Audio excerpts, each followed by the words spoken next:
नमस्कार माऊली भक्तांनो, माझ्या भक्तिसागर या चॅनलवर आपले मनापासून स्वागत आहे. गजानन महाराजांच्या कृपेने तुमच्या सर्व चांगल्या इच्छा पूर्ण हो, हीच महाराजांच्यांनी प्रार्थना. आज आपण महाराजांच्या भक्ताला आलेला अनुभव ऐकणार आहोत. तो अनुभव उषा बडकस, राहणार नागपूर. गजानन महाराजांची लीला अपरंपार. जय गजानन. आज माझं वय 85 वर्षापेक्षा जास्त आहे. अगदी तरुण वयापासून मी श्री गजानन विजय ग्रंथाचे पारायण करीत आले आहे. गजानन महाराजांची लीला अपरंपार आहे हे ऐकत आले आहे, वाचत आले आहे. एवढं काय, त्याचा अनुभव देखील अनेक वेळा घेतला आहे. पण माणसाचं मन असं आहे की प्रत्येक वेळी साशंक झाल्याशिवाय राहत नाही. गजानन महाराज करतील ते चांगल्यासाठीच हे माहीत असूनही मध्यंतरी मला आलेला एक अनुभवाची मला हलवून टाकलं.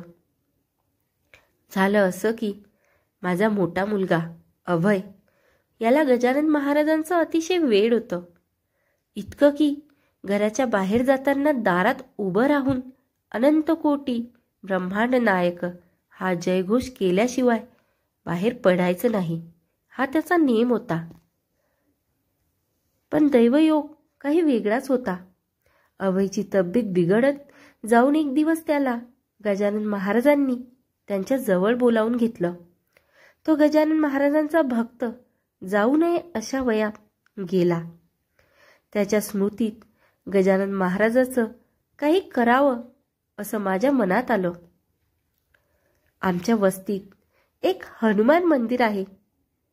मला वाटू लागलं की या मंदिरात जर गजानन महाराजांच्या मूर्तीची स्थापना झाली तर वस्तीतील गजानन महाराज भक्तांना निश्चितच आनंद होईल. मंदिरात तशी जागाही आहे. या कल्पनेने माझ्या मनात भार थोडा कमी झाला. मी तसं स्वप्न मनात रंगू लागले. त्यातच मार्च 2016 मध्ये आम्हाला शेगावला जाण्याचा योग आला.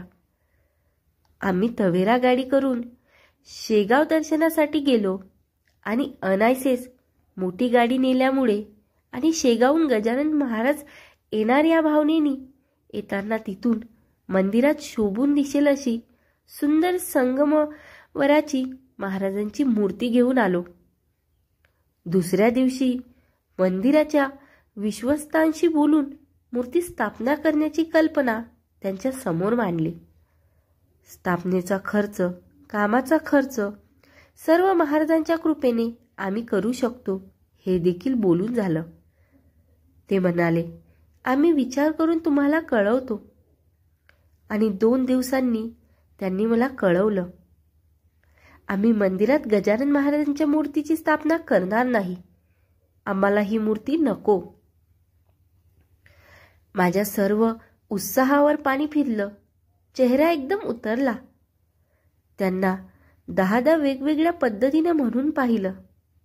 पण त्यांनी म्हटलं, तुम्हाला मूर्ती बसवायची तर मंदिराच्या बाहेर एका कोपऱ्यात बसवा. पण मंदिरात हे शक्य नाही. आणि त्यानंतर सुरू झाले माझ्या कसोटीचे क्षण. आजूबाजूच्या परिसरात चौकशी करून झाली, परंतु कुठे काही सकारात्मक चिन्ह दिसण्याचे नावही नाही. आणि माझ्या मनावरील दडपण वाढू लागलं. दिवस तर कुणाशी बोलून निघून जायचा, पण रात्र झाली की त्यांच्याशी बोलायचं आणि दिवसभर त्या अनुषंगाने आल्या गेल्यांशी चर्चा करायची. दिवसगणिक मनावर दडपण वाढत होतं. महाराजांची काय योजना आहे कळत नव्हतं. तशातच 1 महिना पूर्ण झाला. 13 मार्च ते 12 एप्रिल 2016. आणि 12 एप्रिलच्या रात्री मनात एक विचार आला. आपल्या वस्तीत वेलणकर राहतात. त्यांच्या घरी मागे गजानन विजय ग्रंथ पारायण कार्यक्रम झाला होता. त्यांना मूर्तीविषयी विचारून पाहावे. आणि मग ती रात्र संपली. आणि 13 एप्रिलच्या दुपारी माझ्या सुनेची मोठी बहीण आहे बल्लाळ म्हणून, तिचे मिस्टर आमच्या घरी आले. त्यांच्या कानावर मी ती गोष्ट घातली. त्यावर ते म्हणाले, अहो मावशी, मी त्यांना ओळखतो. त्यांच्याकडे दर एकादशीला गजानन महाराजांची उपासना होत असते. आपण त्यांना अवश्य विचारू. जर त्यांच्याकडे ही मूर्ती राहील तर महाराजांच्या कृपेने सर्वच प्रश्न सुटतील. आणि मग काय, महाराजांच्या कृपेने तसंच झालं. आणि माझ्या लक्षात आलं की महाराजांनी गेल्या महिनाभर मला रडवलं, माझी परीक्षा पाहिली. पण आज घडून गेलेल्या गोष्टीचा मी विचार करते तेव्हा लक्षात येते की आपल्याला समजत नाही, पण महाराजांची लीला खरंच अगाध आहे. काय झालं या काळात, काय योजना होती महाराजांची. महाराजांची योजना होती, महाराजांनी आधीच ठरवले होते की आपण कुठे आणि केव्हा प्रस्थान ठेवणार. महाराजांनी तिथे प्रस्थान ठेवलं. ती तारीख 14 एप्रिल 2016, वार गुरुवार, योग गुरुपुष्प अमृत. आणि महाराज तो मुहूर्त साधण्यासाठी स्वतः नाही का बंदिस्त अवस्थेत राहिले. दर एकादशीला मूर्तीसमोर उपासना आणि नाम स्मरण होतं. गुरुपुष्प अमृत योगावर मूर्तीसमोर पारायणाचा कार्यक्रम झाला. मागील चतुर्मासात महाराजांच्या मूर्तीच्या साक्षीने गणगण गणात बोते चा 6 कोटीपेक्षा जास्त जप झाला. यंदा तर महाराजांनी तो 13.25 कोटी करून घेतला. महाराजांच्या साक्षीने विद्याताई पडवळ यांच्या गजानन विजय मुकोदत पारायण कार्यक्रमाला 500 लोकांची उपस्थिती राहून भव्य कार्यक्रम झाला. मला त्यात अन्नदानाचा आनंद घेता आला. या सर्व पार्श्वभूमीवर आता पुन्हा लक्षात येतं की महाराजांनी माझी परीक्षा पाहिली खरी, पण खरं सांगायचं तर माझाच विश्वास कमी पडला. महाराज करतात ते चांगल्यासाठीच. ही खूणगाठ आता जरी मी मनात बांधू शकले तरी मिळवलं.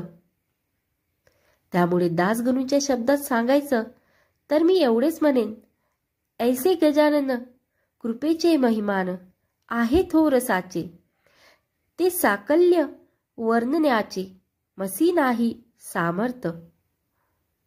बाकी काय, श्री गजानन जय गजानन, श्री गजानन जय गजानन.